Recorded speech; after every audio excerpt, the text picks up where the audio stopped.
안녕하십니까. 월간조선 배진영 기자입니다. 안녕하세요. 월간조선 정혜연입니다. 저희 월간조선은 현대사의 보고라고 할 수 있습니다. 한 시대를 움직였던 분들, 역사의 현장에 참여했던 분들의 증언이 많은데요.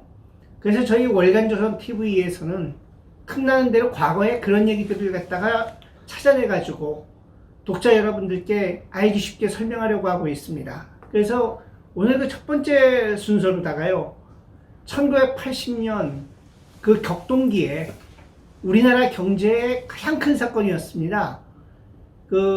그때까지만 해도 조그만 그 섬유업체였던 선경이 유공을 인수한 사건이었는데요. 그 얘기에 대해서 좀 해보려고 하고 있습니다. 우리가 지금 그 얘기를 한 게 이유가 있죠? 네. 지금 1988년에 결혼한 최태원 SK그룹 회장과 부인인 노소영 관장의 이혼 소송이 진행 중입니다. 지금 노소영 관장은 1조 원대의 SK 주식을 재산 분할해 달라라고 요구한 상태고요. 우선 SK그룹에 대해서 잠시 말씀드리면 2020년 현재 자산 기준으로 재계서열 3위입니다.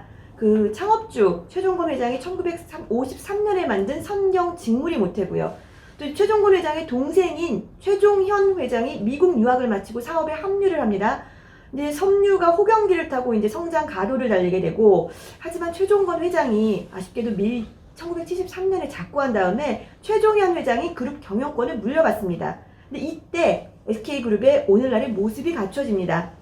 이제 석유화학 및 정유 분야에 진출한 건데요. 그러니까 결국은 지금 현재 그룹의 두 축인 SK이노베이션, 그러니까 유공을 1980년에 인수하고 또 다른 축인 SK텔레콤을 1994년에 인수하면서 오늘날 그룹의 모습을 갖추게 됐습니다.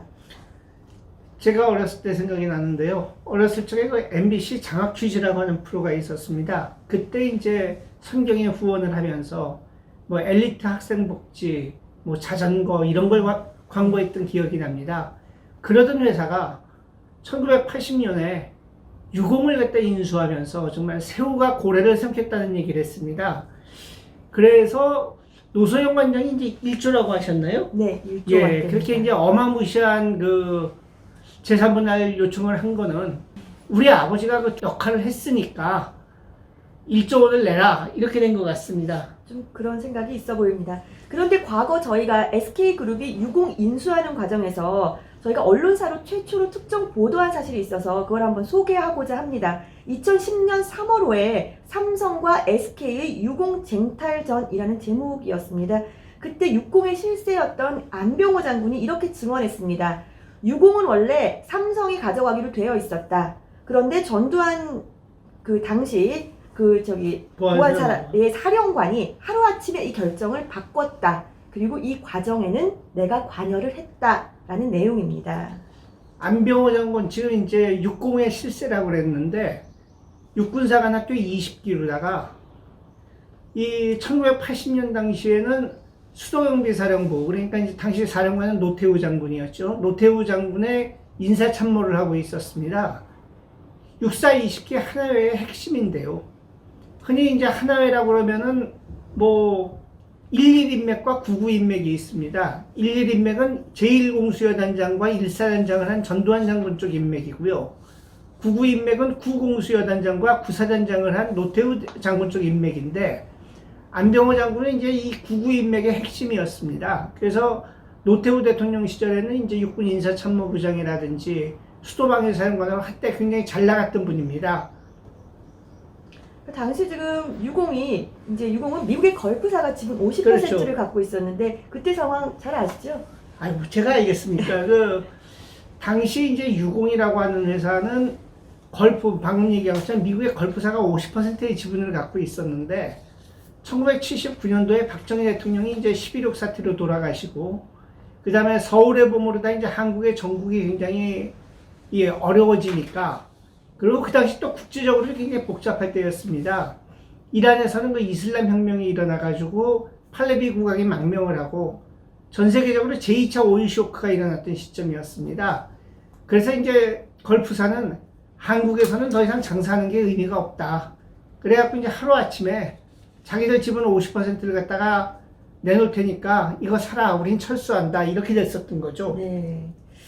그래서 이제 하나회 이제 삼성그룹이 아무래도 그렇죠. 이제 기름에 관심이 이제 컸으니까 그러니까. 하나회 출신의 KC를 통해서 로비를 했고 예. 또 군인들이 또 경제를 잘 모르니까 예. 또 아무래도 당시에도 삼성은 큰 회사였으니까 그냥 삼성이 하고 싶다니까 그러면 그냥 삼성 하면 되겠네 하고 단순하게 생각을 해서 예. 유공을 삼성그룹이 가져가는 것으로 결론이 났었다고 합니다. 그러면 안병호 당시 이제 수경사 인사참모죠. 네. 이분은 어떻게 해서 이 문제에 끼어들게 된 겁니까? 네, 이분 근데 이제 안 장군이 진주 분이신데 어느 날 이제 손길승 씨 나중에 SK그룹의 그렇죠. 전문 경영인을 하셨죠. 회장까지 하셨죠. 네. 예. 근데 이분이 연락을 해서 내가 모시는 분이 최종현 회장이란 분이 있다. 근데 정말 긴히 드릴 말씀이 있다라고 해서 안병호 장군과 최종현 회장이 만났습니다. 당시에는 이제 안병호 중령이었는데요. 네.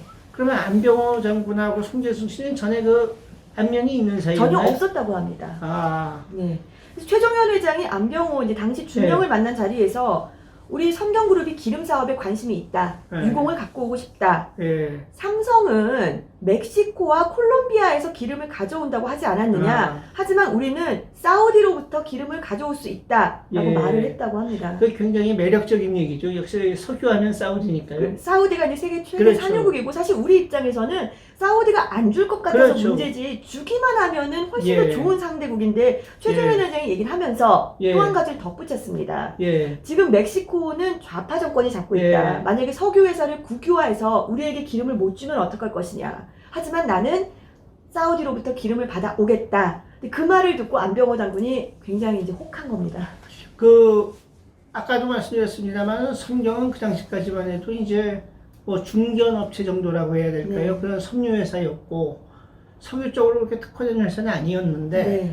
그러면 어떻게 해서 이 사우디에서 석유를 갖고 올 수 있다고 장담을 한 겁니까? 네, 그 최종현 회장이 미국 위스콘신 대학을 나오고 예. 이제 시카고 대학에서 그렇죠. 석사를 했습니다. 그 미국 유학 시절에 사우디 왕족 중 한 명과 이제 네. 친구가 됐고요. 그 이후에도 계속 친분을 아. 쌓아왔다고 합니다. 예. 그래서 그때 쌓은 친분으로 오일 예. 파동이 났을 때도 사우디에서 기름을 받아올 수 있었던 겁니다. 아, 그 당시는 이제 뭐 기억하시는 40년 전입니다. 정말 뭐 40년 전 얘기인데 이때가 이제 8월 초였죠. 네, 그리고 이제 그해 8월 중순에 최규하 대통령이 돌연 사임을 하고 그 다음에 전두환 장군이 그때까지 이제 국군보안사령관 겸 국가보위 비상대책위원장으로 있다가 8월 말에 통일제국민회의에서 대통령으로 선출이 됩니다. 그러니까 전두환 장군이 군복을 벗기 직전에 그야말로 군복을 입은 상태에서 마지막 내린 결정이 이거였는데요. 네. 이 뭐 보안사령부에서 모여갖고 얘기를 했다고 그러죠? 네. 이제 안병호 장군은 이제 예. 최종현 회장으로부터 얘기를 듣고 타당성이 있다라고 생각했지만 문제는 이제 이걸 신군부에게 예. 전달하는 거 아닙니까? 예. 그래서 1980년 8월 초 예. 종로구 소격동 국군보안사령부 회의실에서 있었습니다. 예. 그날 요건 이걸 위해서 만난 모임이었나요? 아니 그렇지 않다고 합니다. 예. 그냥 통상적인 예. 일이었고요. 그날 참석자들은 제가 예. 직함 생략하겠습니다. 전두환, 노태우, 허화평, 안병호, 허삼수, 정도영, 권정달이었습니다. 예, 40년 전에 그냥 떠르르 했던 이름들입니다. 네, 맞습니다.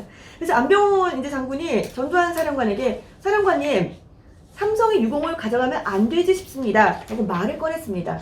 그런데 예. 그 얘기를 참석자들이 아무도 별로 관심이 없었답니다. 이제 뭐 무슨 소리야? 뭐 다 예. 삼성에 가져가기로 끝났는데 예. 의외로 예. 전두환 사령관이 이 얘기를 듣고 반응을 했습니다.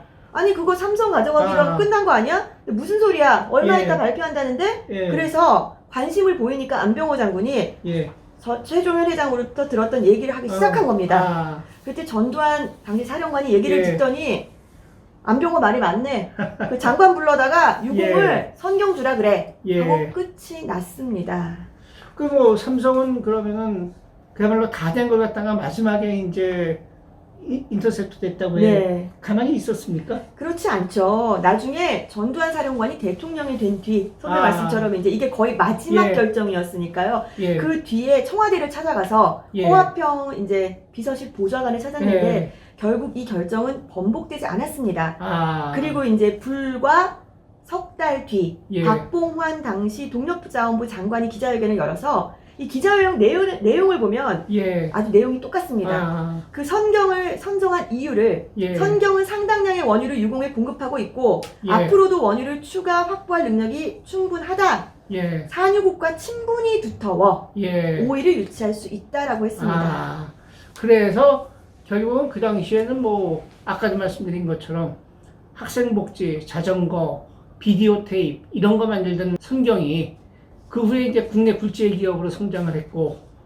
지금 세계에서는 3인가요? 세계에서의 3위고요. 예. 참 이 얘기를 들으면서 제가 드는 생각이 일단 예. 한 그룹의 명운이라는 것이 그 오너 예. 경영인의 또 개인적인 예. 친분 또 이제 그 사업을 꼭 하고야 말겠다는 그런 갈망 예. 그걸 어떻게든 이뤄내겠다며 했던 예. 그 모든 것이 합쳐져서 예. 오늘날 이제 그룹의 운명을 바꾼 계기가 된 것입니다. 예. 오늘 저희가 이 얘기했습니다만 이거 말고도 저희는 뭐 6.25에 대한 얘기라든지 12.12나 뭐 5.18이나 역사의 여러 순간에 대한 다양한 그 비화들을 갖고 있습니다. 틈나는 대로 그런 비화들을 갖고 찾아뵙도록 하겠습니다. 감사합니다.